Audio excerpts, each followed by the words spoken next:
السلام علیکم ورحمۃ اللہ وبرکاتہ۔ بسم اللہ الرحمن الرحیم۔ شروع اللہ تعالیٰ کے نام سے جو بڑا مہربان نہایت رحم فرمانے والا ہے۔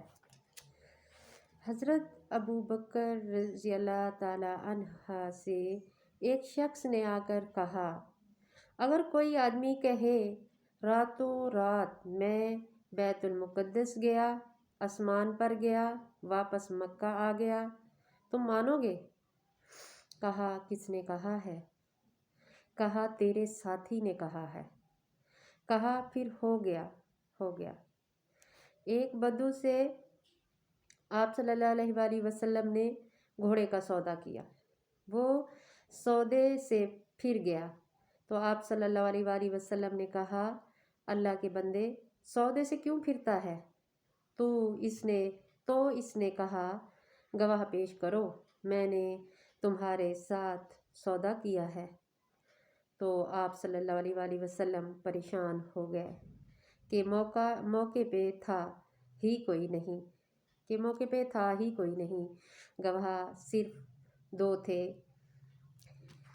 سفر میں تھے تو لوگ اکٹھے ہو کر اس کو شرم دلانے لگے، اوئے کیا کہتا ہے، تو بے وقوف ہے، تو کن سے کہہ رہا ہے، گواہ پیش کر۔ کہنے لگا، بس جی مجھے گواہ دو تو پھر میں مانوں گا، نہیں تو میں نہیں، سودا ہی کوئی نہیں کیا۔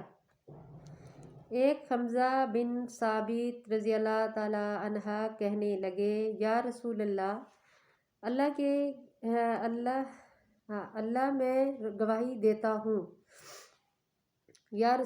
میں گواہی دیتا ہوں کہ آپ صلی اللہ علیہ وآلہ وسلم نے اس کے ساتھ سودا کیا ہے۔ میں گواہی دیتا ہوں کہ آپ نے اس کے ساتھ سودا کیا ہے۔ تو آپ صلی اللہ علیہ وآلہ وسلم نے فرمایا، تو موجود نہیں تھا، تو گواہی کیسے دیتا ہے؟ کہا، یا رسول اللہ، آپ غیب کے آسمان کی خبر ہم کو سناتے ہیں، ہم کہتے ہیں سچ کہا، گھوڑے کی خبر کو سچا کیوں نہ مانیں گے؟ تو آپ صلی اللہ علیہ وآلہ وسلم نے خوش ہو کے فرمایا، آج کے بعد حمزہ رضی اللہ تعالی عنہ جہاں گواہی دے گا یہ اکیلا 2 کے برابر ہوگا، ایک کی گواہی 2 کے برابر۔ قرآن جب لکھا گیا، ابو بکر صدیق رضی اللہ تعالیٰ عنہ کے حکم پر قرآن جمع کیا گیا۔ زید بن ثابت رضی اللہ تعالیٰ عنہ نے تو اس وقت یہ قانون پاس ہوا، کوئی آیت اس وقت تک نہیں لکھی جائے گی جب تک وہ آیت 2 آدمیوں کے پاس لکھی ہوئی موجود نہ ہو، اس وقت تک نہیں لکھی جائے گی، اور اس سے قسم لی جائے گی کہ یہ تو نے اللہ کے نبی صلی اللہ علیہ وآلہ وسلم کی زندگی میں لکھی تو ہر آدمی کے پاس موجود ہو۔ جو آیات ملی وہ لکھی ہوئی تھی، 2 4 8 10 15 20 1 2 آیات پر بات اٹک گئی، یہاں پر آ کر اٹک گئی۔ یہ صرف حمزہ رضی اللہ تعالیٰ عنہ کے پاس لکھی ہوئی تھی اور کسی کے پاس لکھی ہوئی نہیں تھی۔ یاد سب کو ہے، سب کو پتہ ہے، قرآن کا حصہ ہے، سورۃ توبہ کی آخری آیات ہے، لکھی ہوئی حمزہ رضی اللہ تعالیٰ عنہ کے پاس۔ زید بن ثابت رضی اللہ تعالیٰ عنہ کہنے لگے، میں تو نہیں نقل کروں گا، تیرے علاوہ کسی اور کے پاس لکھی ہوئی کوئی نہیں۔ کہنے لگے، تو جانتا ہے میں کون ہوں؟ کہا، ہاں حمزہ ہے۔ کہا، نہیں، اگلی بات جانتا ہے؟ کہا، کیا؟ کہا، تجھے یاد نہیں، اللہ تعالیٰ نے نبی صلی اللہ علیہ وآلہ وسلم نے میری گواہی 2 کے برابر کی ہوئی ہے؟ کہا، ہاں، فوراً لکھی کہ تیری گواہی 2 کے برابر ہے۔ تاہم اللہ کے نبی صلی اللہ علیہ وآلہ وسلم کی بات کی تصدیق، ہاں، شک شک پڑا تو سارے ٹریک بدل گئے۔ اگر یقین کو پہاڑوں سے بھی ٹکراؤ گے تو اللہ پہاڑوں کو بھی ریزہ ریزہ کر دے گا۔ یقین مثالی خلیل آتش نشانی، یقین اللہ مستی خود گزانی، سنا تہذیب حاضر کے گرفتار، غلامی سے ہے بہتر بے یقینی۔ اس بے یقینی نے تو بیڑا غرق کیا ہوا ہے۔ تو اللہ تعالیٰ اپنے محبوب کو بتا رہا ہے کہ میرے اتنے قریب ہوا کہ تم تصور نہیں کر سکتے۔ آپ صلی اللہ علیہ وآلہ وسلم کی ظہری نظر اتنی تیز ہے کہ نماز پڑھتے ہوئے جنت نظر آ رہی ہے، سبحان اللہ، جہنم نظر آ رہی ہے۔ اندر کی نظر کتنی تیز ہوگی۔ جسمانی پرواز اتنی ہے کہ سدرۃ المنتہا پہ جا کے جبرائیل علیہ السلام کے بھی پر جلنے لگے، مگر آپ صلی اللہ علیہ وآلہ وسلم اس سے بھی آگے چلے گئے۔ عرش بھی پار کیا، 70,000 نور کے پردے بھی پار کیے گئے اور اللہ تعالیٰ سامنے آ گئے۔ روحانی طاقت کی انتہا ہے۔ موسیٰ علیہ السلام پر ایک تجلی پڑی، 40 دن روشنی آئی اور تجلی بھی یوں آئی، اور یہاں آمنا سامنا ہے اور بات چیت بھی ہو رہی ہے۔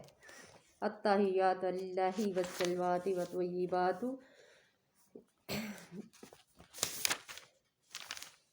ادھر سے جواب بھی آ رہا ہے، السلام علیکہ ایھا النبی ورحمۃ اللہ وبرکاتہ۔ تو جس ہستی کی روحانی جسمانی پرواز ایسی ہے کہ آسمان بھی نیچے، سدرۃ المنتہا بھی نیچے، عرش بھی نیچے، اور آگے نور کے پردے بھی اٹھ جائیں اور خالق سامنے آ جائے، اس کے سامنے تو چاند مریخ تو ایک قدم بھی نہیں ہے۔ انہوں نے ایک انگلی سے چاند کے 2 ٹکڑے کر دیے اور ہم اسی پر حیران ہو رہے ہیں کہ چاند پہ دنیا پہنچ گئی۔ تم وضو استنجے کی باتیں کرتے ہو، ہم تو اس کے پیچھے چلنے کی باتیں کرتے ہیں۔ جس نے کھڑے کھڑے چاند کے 2 ٹکڑے کر دیے، آدھا ٹکڑا ادھر آدھا ٹکڑا ادھر چلا گیا، جبل ابھی کبیس سے ایک ٹکڑا ادھر ہو گیا، ایک ٹکڑا ادھر ہو گیا۔ پھر آپ صلی اللہ علیہ وآلہ وسلم نے ارشاد کیا تو دونوں آ کے مل گئے۔ جس کی انگلی میں اتنی طاقت ہو، اس کے وجود میں کتنی طاقت ہوگی۔ یہ تو ہم ان کے طریقوں پہ چلنا چھوڑ گئے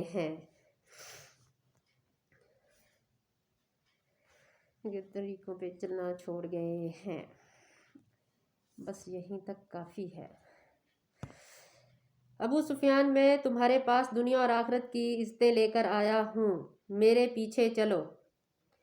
جو میرے طریقے کے خلاف چلے گا وہ ذلیل ہو جائے گا۔ تو اللہ تبارک تعالیٰ نے حضرت محمد صلی اللہ علیہ وآلہ وسلم کو نجات و ہند بنا کے بھیجا، سارے عالم کا نبی بنا کر بھیجا، سارے انسانوں جنات کا رسول بنا کر بھیجا، سبحان اللہ۔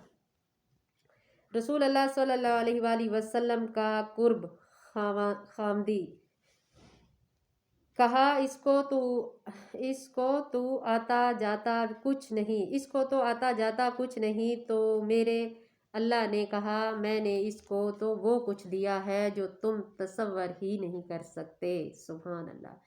کہ میں نے اپنے نبی صلی اللہ علیہ وآلہ وسلم کو کہا کچھ عطا کیا ہوا ہے کہ جس کی صفائی خود اللہ تعالیٰ پیش کر رہا ہو، سبحان اللہ۔ یہ عرب تو دن میں مخالفت کرتے ہیں، رات میں جب ہمارے نبی صلی اللہ علیہ وآلہ وسلم نفلوں میں قرآن پڑھتے ہیں تو رات کو آ کر دائیں بائیں چھپ چھپ کر سنا کرتے ہیں۔ تو کلام میں صحرا اتنا ہے کہ کھینچ لاتا ہے، وہ عرب تھے سمجھتے تھے عمر رضی اللہ تعالیٰ عنہ ایک دن بیت اللہ کے پردے کے اندر چھپے کھڑے تھے اور سامنے حضرت محمد صلی اللہ علیہ وآلہ وسلم نفلوں میں قرآن پڑھ رہے تھے۔ ابھی نماز فرض تو ہوئی نہیں تھی، نفل پڑھا کرتے تھے تو آپ کھڑے ہوا کرتے تھے۔ یہ جو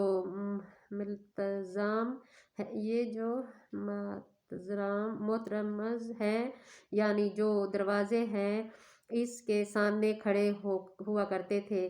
اس سے بیت اللہ بھی سامنے ہوتا تھا اور فلسطین کا قبلہ بھی سامنے ہوتا تھا، اور اس وقت تک قبلہ فلسطین کا تھا، تو لہٰذا آپ صلی اللہ علیہ وآلہ وسلم دونوں قبلوں کی طرف منہ کر کے کھڑے ہوا کرتے تھے۔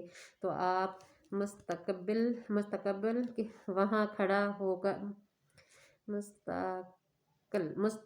مستقل وہاں کھڑے ہو کر نماز پڑھتے تھے، نفل تو پردے کے پیچھے اور آپ پڑھ رہے تھے۔